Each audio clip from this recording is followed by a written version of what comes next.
नमस्कार। आप देख रहे हैं स्पेशल कवरेज न्यूज और मैं हूं आपके साथ शिव कुमार मिश्रा। दरअसल मेरे पीछे दो तस्वीरें हैं।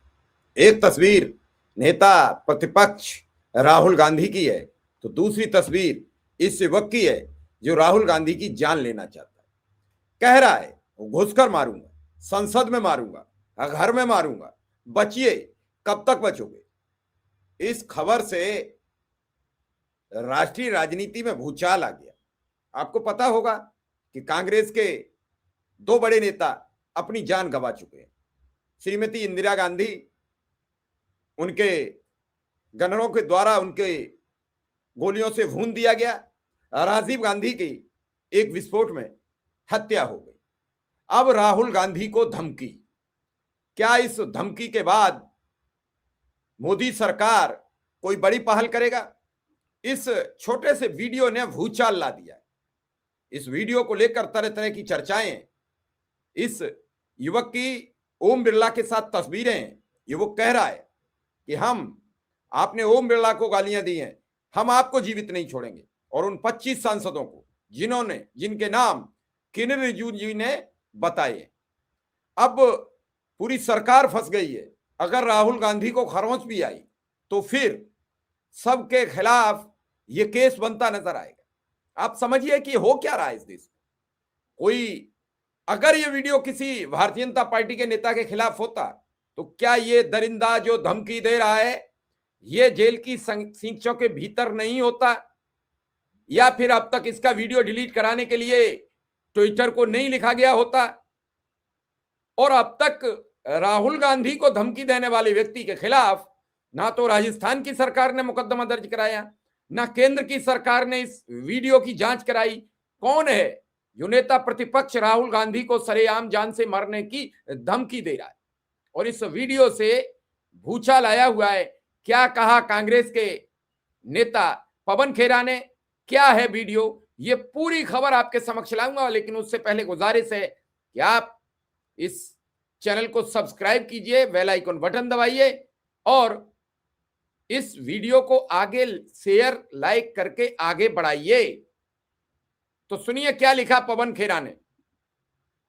पवन खेरा ने लिखा, पूरा आरएसएस भाजपा तंत्र एक गॉड से फैक्ट्री है।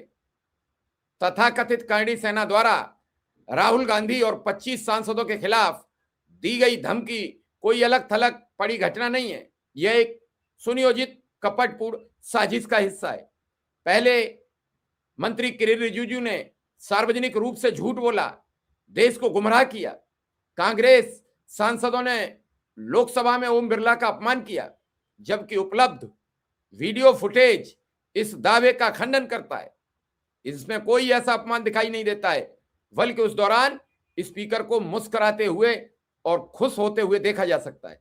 फिर भाजपा सांसदों ने विभिन्न मंचों पर लगभग एक जैसी पंक्ति दोहरानी शुरू कर दी।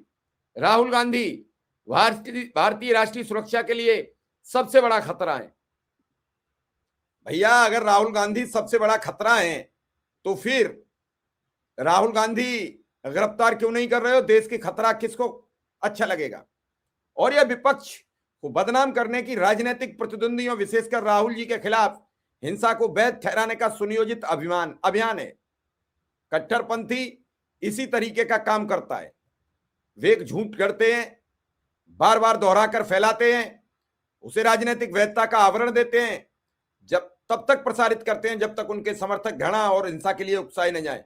तब भी गॉडसे बनाया गया था, आज फिर एक गॉडसे को तैयार किया जा रहा है। ये लोकसभा में राहुल गांधी के गोली मारेंगे, ये सज्जन हैं। ये पूरा वीडियो हम अभी आपको दिखाएंगे। ये 56 सेकंड का वीडियो है। जय महाकाल, जय ओम बिरला, जय नरेंद्र मोदी।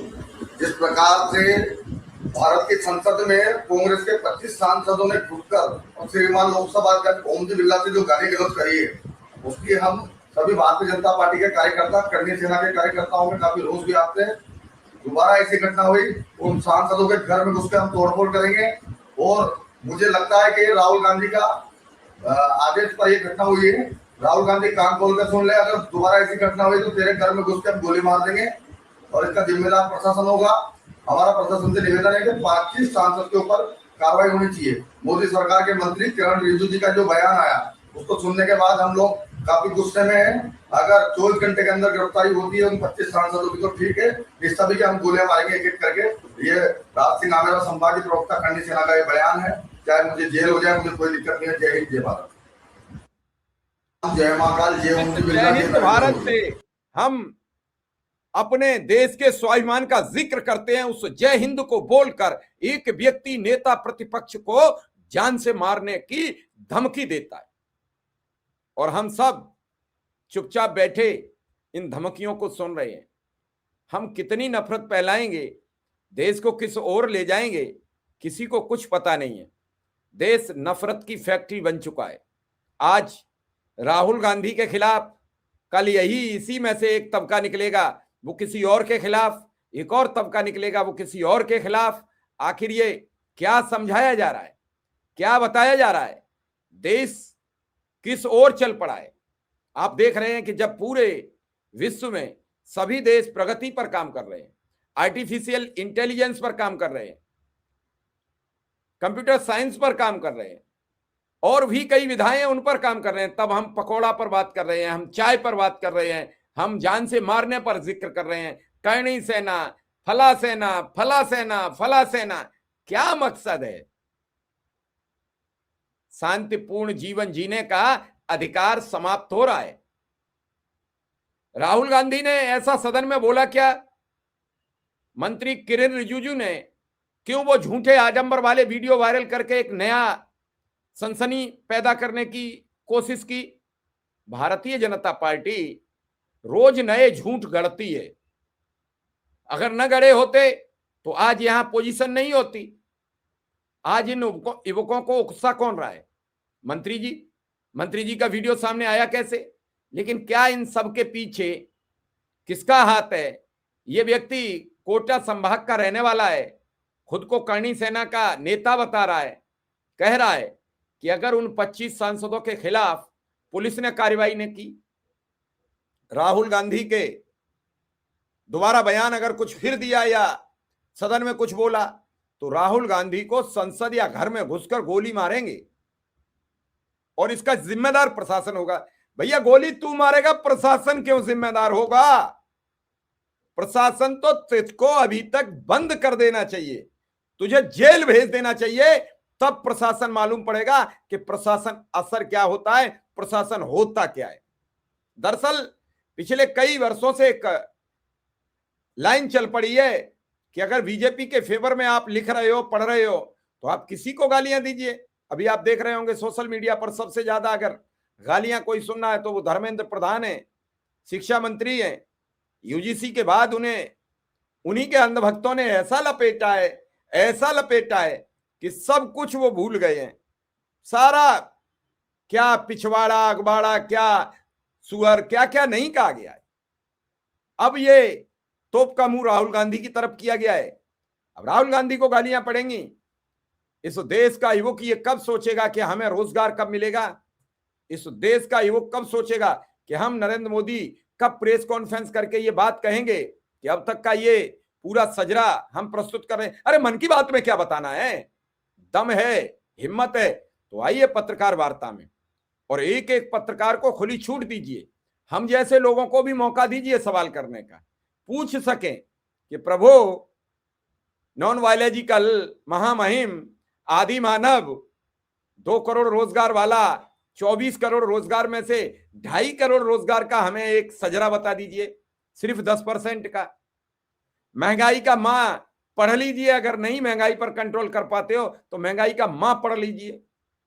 डॉलर आपके बस से नहीं रुकेगा, आपकी हैसियत नहीं बची है कि आप डॉलर को रोक पाओ, तो कम से कम रुपया के गिरती हालात पर विचार कीजिए। शिक्षा आपके अधिकार क्षेत्र से बाहर निकल चुकी है। आप चाहते हो कि शिक्षा डैमेज कैसे हो जाए, तो इन जैसे युवा ये कह के मैदान में आ जाए कि मैं करणी सेना का, मैं फलानी सेना का, मैं फलानी सेना का फला बोल रहा हूं और मैं आने वाले टाइम में ऐसा देश को घातक नुकसान पहुंचाऊंगा। ये कहां का स्कूल बता रहा है? ये कहां की शिक्षा पद्धति है? ये कहां का, ये वैमनस्य है सब। और इस वैमनस्यता को बढ़ाने का काम किसने किया? टीवी पे बैठे इन एंकरों ने, जिन्होंने बाबर से लेके अकबर और सबके अकबरनामा, बाबरनामा, जाने क्या क्या पढ़ डाला। अरे हजारों वर्ष पूर्व की घटनाओं को हम आज से जोड़कर भारत को पीछे ले जा रहे हैं। इन सभी विद्वान एंकरों को यह नहीं पता है कि हम भारत को किस ओर ले जा रहे हैं। हम सावरकर पर चर्चा करते रहेंगे, हम जवाहरलाल नेहरू पर चर्चा करते रहेंगे। अरे जो लोग इस दुनिया में नहीं है उन पर चर्चा करके हम अपना वक्त क्यों खराब करते हैं?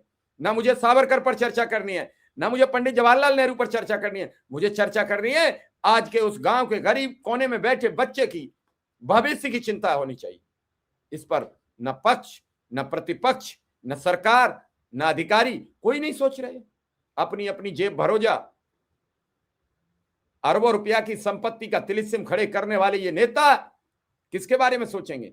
फिर ऐसे युवक आएंगे जो नेताओं को धमकाएंगे और जान से मारने का जिक्र करेंगे। मैं फिर सरकार से कह रहा हूं कि इस वीडियो पर जल्दी से जल्दी कार्रवाई करके ऐसे घृणित और घृणा फैलाने वाले लोगों को जेल के सीखचों के अंदर भेजो ताकि और युवक अपना जीवन बर्बाद ना करें। धन्यवाद, आभार, नमस्कार।